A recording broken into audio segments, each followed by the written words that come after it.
नवी मुंबईतील dance bar आणि पोलीस अधिकाऱ्यांच्या बदली प्रकरणावरून आमदार रोहित पवारांनी प्रतिक्रिया दिली। काही सरकारी अधिकारी वर्षानुवर्षे एकाच पदावर राहतात कारण त्यांना राजकीय संरक्षण असतं। भ्रष्टाचार, हफ्ता वसुली आणि बेकायदेशीर आर्थिक व्यवहारांमुळे काही अधिकाऱ्यांनी त्यांच्या अधिकृत उत्पन्नापेक्षा खूप मोठी संपत्ती जमवली असल्याचा दावा आमदार रोहित पवारांनी केलाय। तर डान्स बार, वैश्य व्यवसाय, अंमली पदार्थांची विक्री आणि गुंडगिरी यांसारख्या बेकायदेशीर कामांना राजकीय आणि प्रशासकीय संरक्षण मिळत असल्याचा आरोप रोहित पवारांनी केलाय।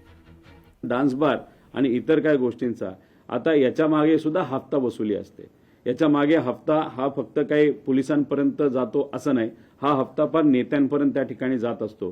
जेव्हा इलेक्शनमध्ये गुंडांचा वापर मोठ्या प्रमाणात केला गेला, आता गुंडांना वाटतंय आता मस्त आपलं सरकार आलेलं आहे, आपण काही केलं तरी पोलीस आपल्यावर कारवाई होत नाही आणि कारवाई होत नाही म्हणून डान्स बार आणि असे सगळे जे काही चुकीचे प्रवृत्तीचे धंदे आहेत ते मोठ्या प्रमाणात त्या ठिकाणी वाढत चाललेत।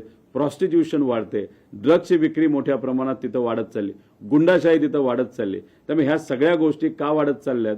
कारण गुंडांचं सरकार या राज्यामध्ये आलेलं आहे, सामान्य लोकांचं नाही।